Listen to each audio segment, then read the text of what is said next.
లేకపోతే నా గౌరవ ముఖ్యమంత్రి గారు లేకపోతే ఈ ఫైనాన్స్ ఇంత ప్రణాళికాబద్ధంగా చేయలేం. నాకు అనుభవం లేదు, నాకు పోరాటం చేసే శక్తి ఉంది. అంటే ఒక పని చెయ్యాలి అంటే ఇన్ని శక్తులు గుమిగూడా. అన్ని వేళ్ళు ఒకలా ఉండవు, కానీ ఏ వేలికి ఈ బొట్టనేలు తీసేస్తే ఏం చేస్తాం, ఏకల వీళ్ళకి ఏం చేయలేము. సో ఎవరు ఎక్కువ ఎవరు తక్కువ లేదు, మొత్తం కలిస్తేనే పిడికిలి.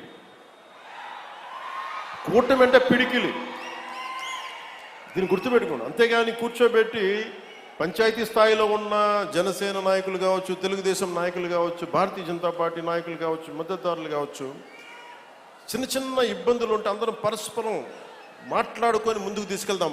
మన ఆబ్జెక్టివ్, మన గోల్ ప్రజలకి న్యాయం చేయటం. ముఖ్యంగా ప్రకాశం జిల్లా దగ్గరికి వచ్చినప్పటికీ దాహం తీర్చటం. మనులు మాణిక్యాలు అడగట్లా, గొంతు తడపమని అడుగుతున్నారు. గొంతు ఎండుకుపోతుంది.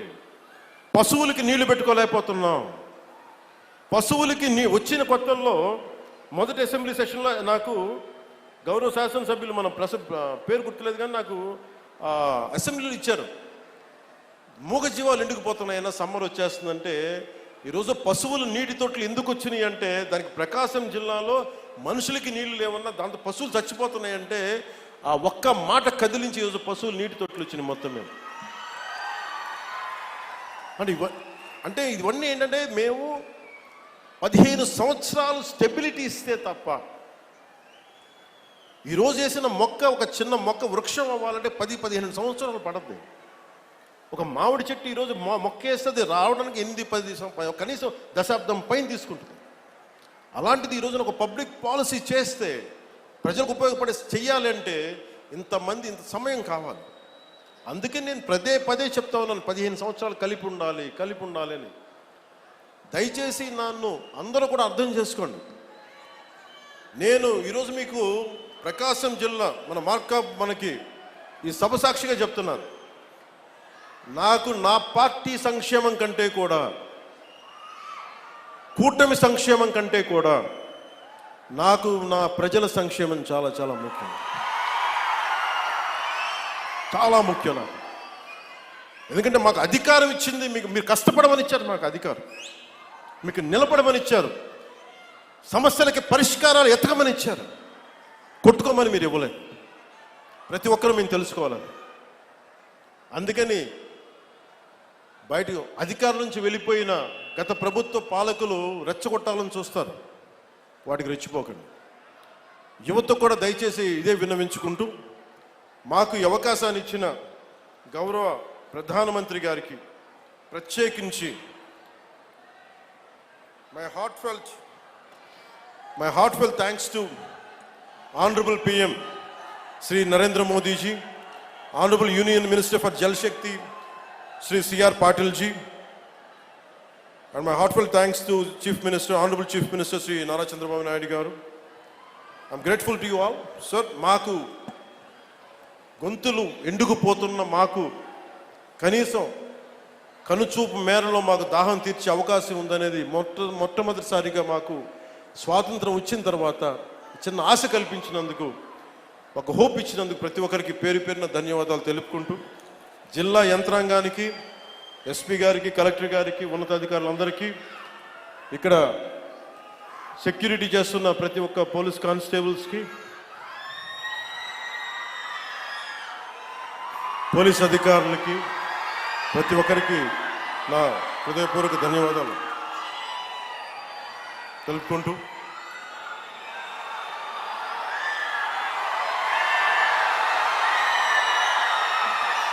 నేను మీకు 2 వాక్యాలు చెప్పి సెలవు తీసుకుంటాను. నాకు నా కుటుంబం కంటే కూడా మీ క్షేమం నాకు చాలా ముఖ్యం. ఈ రాష్ట్ర క్షేమం చాలా ముఖ్యం. ఈ దేశ క్షేమం నాకు చాలా ముఖ్యం. సో మీకోసం ఎల్లప్పుడూ పనిచేస్తాను. కష్టం ఉంటే సాధ్యమైనంత వరకు నా చేతిలో ఉంటే ఖచ్చితంగా తీర్చేస్తాను. కొన్నిసార్లు నిధుల లేమి వల్ల, నిధులు సరైన సకాలంలో రాకపోవడం వల్ల డిలే అవ్వచ్చేమో, కానీ చేయడం అడుగు పక్క. సో మీ అందరికీ మరోమారు ధన్యవాదాలు తెలుపుకుంటూ, అంటే ఉదాహరణకి బాలినేని శ్రీనివాస్ గారు ఉన్నారు వేదిక పైన. బాలినేని శ్రీనివాస్ గారు కూడా గతంలో వైసీపీలో చేశారు. అంటే నేను ఎప్పుడు కూడా వ్యక్తిగతంగా ఏ వ్యక్తితో నాకు గొడవలు ఉండవు, నాకు గత ముఖ్యమంత్రితో సహా. కాకపోతే మీరు ప్రజలకి ఇబ్బంది కలిగిస్తే మటుకు అట్లాంటి సమయంలో కూడా బాలినేని గారు నాకు చాలా ఎప్పుడు అండగా నిలబడేవాడు. అంటే చాలా బలంగా మాట్లాడగలిగే వ్యక్తి, ఒక సమస్య పైన అవగాహన ఉన్న వ్యక్తి, అలాగే రాజకీయాన్ని సరిగ్గా ఎలా చేయాలో తెలిసిన వ్యక్తి, కక్ష సాధింపులకు వెళ్లకుండా ఇచ్చిపుచ్చుకునే ధోరణి ఉన్న వ్యక్తి. కాబట్టి వారిని ఈ రోజున జనసేన పార్టీలోకి ఆహ్వానించారు. మనస్ఫూర్తిగా వారికి కూడా నేను సభాముఖంగా తెలియజేస్తా ఉన్నాను.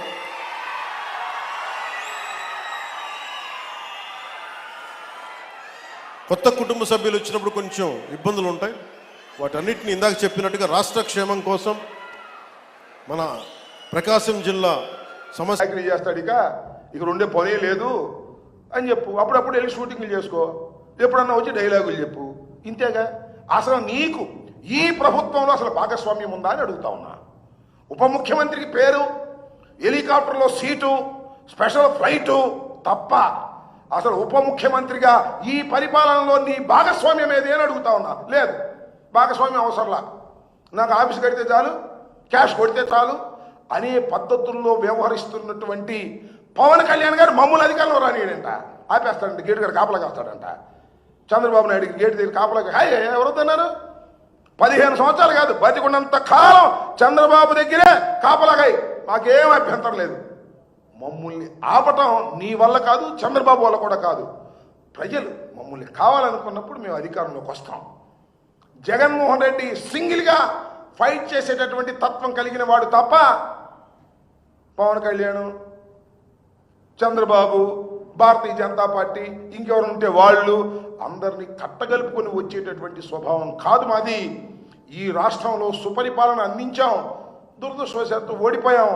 ఇవాళ జగన్మోహన్ రెడ్డి గారు ఎక్కడికి వెళితే అక్కడ జనం ప్రభంజనలాగా వస్తున్నారంటే దాని బాడీ లాంగ్వేజ్ ఏంటి? వాళ్ళు గుట్లుగా వస్తున్నారంటే అయ్యా పొరపాటు అయిపోయిందయ్యా, మిమ్మల్ని కాదని ఆ దుర్మార్గమైన కూటమిని ఎన్నుకున్నాం, నువ్వు మళ్ళా నేను ఎన్నుకుంటావు అనేటువంటి సంకేతాలు పంపుతున్నారు. అందుకే మేము రానియం. 4 సంవత్సరాలు ఉంది స్వామి. ఓ పవన్ కళ్యాణ్ 4 సంవత్సరాలు ఉంది, ఇప్పుడు నుంచి రానియకుండా కాపలేందుకు 4 సంవత్సరాల తర్వాత కదా.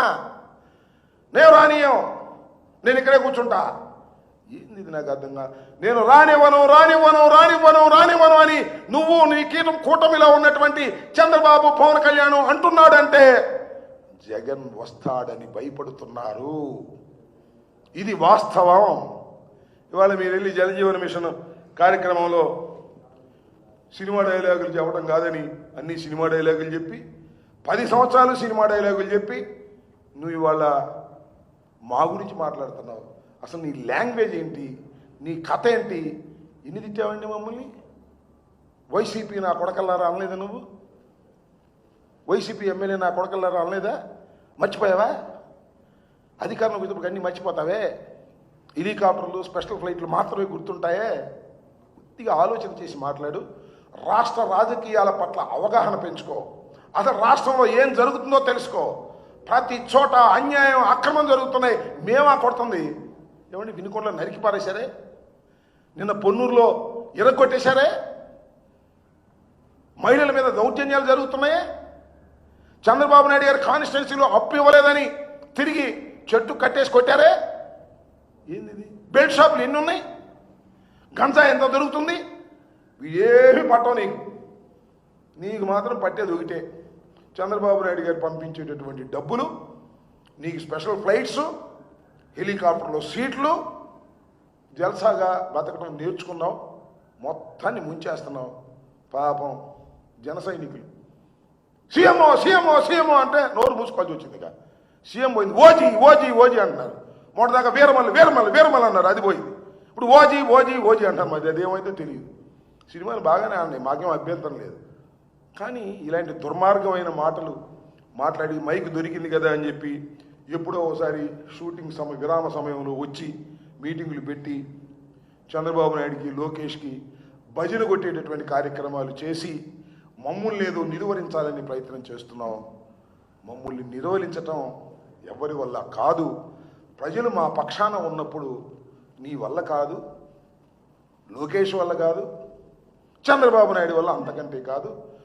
దుర్మార్గమైనటువంటి పాలన 1 సంవత్సర కాలం చేసిన తర్వాతే చంద్రబాబు నాయుడు గారి మీద, కూటమి ప్రభుత్వం మీద తీవ్రమైన వ్యతిరేకత పెరిగినటువంటి వాస్తవాన్ని గమనించిన తర్వాతే మీలో భయం ఏర్పడి జగన్ రానియం, జగన్ రానియం, జగన్ రానియం అని భజన చేసుకొస్తున్నారు. మీరు ఏ భజన అయితే చేస్తున్నారో రానియమని అదే జగన్ మళ్ళా తిరిగి అధికారంలోకి వస్తాడు. కొద్దిగా 4 సంవత్సరాలు ఓపిక పట్టండి, మేము కూడా పడతాం. మేమేమి మీ అదే అన్నాడండి, తాటాకు చప్పుళ్లకు భయపడే వ్యక్తులం కాదు మేము. తాటాకు చప్పుడు మేము కూడా అంతే. తాటాకు చప్పుడుకు భయపడతామా? జైల్లో పెడితే భయపడతామా?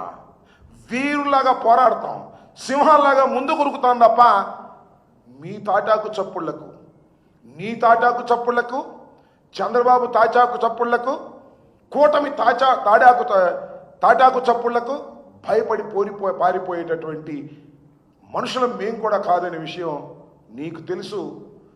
జగన్మోహన్ రెడ్డి గారు 16 మాసాలు జైల్లో ఉన్నా కూడా మొక్కవోని ధైర్యంతో ముందుకు కదిలాడు. ఇవాళ మీరు ఎన్ని కేసులు పెట్టి ఎన్ని ఇబ్బందులు పెడుతున్నా వెనక్కి వెళ్ళే ప్రశ్నే ఉండదు. ఏం జరిగినా దానికి సిద్ధంగా ఉన్నామనే విషయాన్ని చంద్రబాబు గారికి తెలుసు. నీకు తెలియకపోతే తెలుసుకోమని పవన్ కళ్యాణ్ అంటానంటే మీరు 3 కలిశారు. ఇంకా చాలా ఆరోపణలు కూడా ఉన్నాయి. ఈవీఎంలని ఇంకోటని వాటి జోలికి నేను పోదలుచుకోలేదు. కానీ 3 కలిశారు మీరు. అనేకమైనటువంటి హామీలు ఇచ్చారు మీరు. పవన్ కళ్యాణ్ గారు ఏ హామీలు నెరవేర్చారని నాకు అర్థం కాలేదు, చెప్పండి.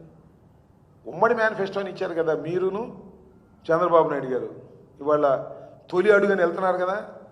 మా వాళ్ళు కూడా బాబు షూరిటీ మోసం గ్యారంటీ అనే కార్యక్రమంలో మేము వెళ్తున్నాం. మేము వెళ్తుంది ఏంటో తెలుసా? మీ మేనిఫెస్టోని తీసుకెళ్తాం. మీ ఉమ్మడి మేనిఫెస్టోని ఎంతవరకు చేశారో చూడమని. కాబట్టి 40% మాకు ఓట్లు వచ్చిన మాటను మీరు విస్మరించి మీ ఇష్టం వచ్చినట్టుగా మాట్లాడుతున్నారు. 11 సీట్లే, పులివెందుల ఎమ్మెల్యేనే, ఇట్లా కించిపరిచే మాటలు మాట్లాడుతున్నారు. ఇది సరైనటువంటి విధానం కాదని కూడా పవన్ కళ్యాణ్ గారికి చెప్పదలుచుకున్నాను.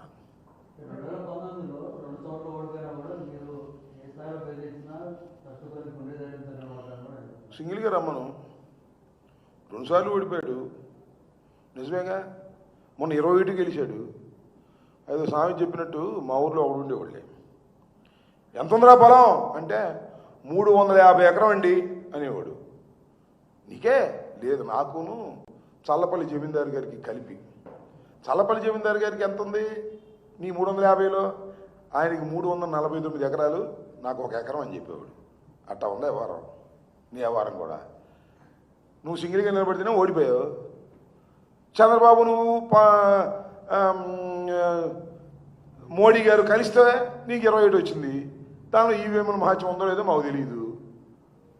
నీకంత ఉంది, నీకు ఎకరమేగా ఉంది, ఎకరం కూడా ఉందో లేదో. చల్లపల్లి జమీందారుతో కలిసావు నువ్వు, వాళ్ళకి ఎంత ఉందో వాళ్ళకి తెలియదు. ఇవన్నీ ఊరికిలే. పవన్ కళ్యాణ్ గారు రాజకీయాలు నేర్చుకోండి సార్, రాష్ట్రంలో ఏముందో తెలుసుకోండి సార్.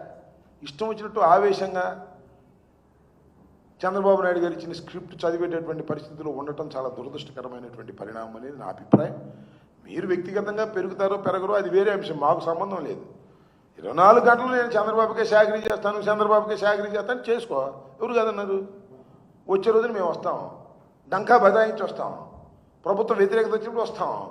మా సంక్షేమ కార్యక్రమాలు ప్రజలకు గుర్తొస్తున్నాయి ఇవాళ. అయ్యో జగన్మోహన్ రెడ్డి గారు ప్రజా సంక్షేమ కార్యక్రమాలు ఇన్ని చేశాడే, అనవసరంగా ఆశపడి చంద్రబాబుని ఎన్నుకున్నామే, చంద్రబాబు ఏమీ చేయటం లేదే, జగన్మోహన్ రెడ్డి గారే బ్రహ్మాండంగా చేశాడే, మళ్ళా జగన్మోహన్ రెడ్డి గారు వస్తే బాగుండే అని జనం ఎగబడుతున్నారు కదా. మేమేం చెప్పాలి నీకు? దీనికి కనపడుతుంది కదా. మీరు బయటకు వెళ్ళడానికి పర్మిషన్ ఇవ్వట్లా, హెలికాప్టర్ దిగడానికి పర్మిషన్ ఇవ్వట్లా, కారు బయలుదేరడానికి పర్మిషన్ ఇవ్వట్లా. ఏంది ఇది అంటే? జనంలోకి జగన్ వస్తే మేము భరించలేము అనేటువంటి స్థితికి మీరు దిగజారిపోయారంటే భయపడుతున్నారనే కదా. రోజు మేము రాని అంటే ఏంటి నాకు అర్థం కాలే. సో పవన్ కళ్యాణ్ గారు కాస్త రాజకీయాలు నేర్చుకుంటేనో తెలుసుకుంటేనో రాష్ట్రంలో ఏం జరుగుతుందో సోయి ఉంటేనో, తెలంగాణ భాషలో చెప్పండి, సోయి ఉంటేనో వస్తుంది. నీకు ఆ సోయే లేదు.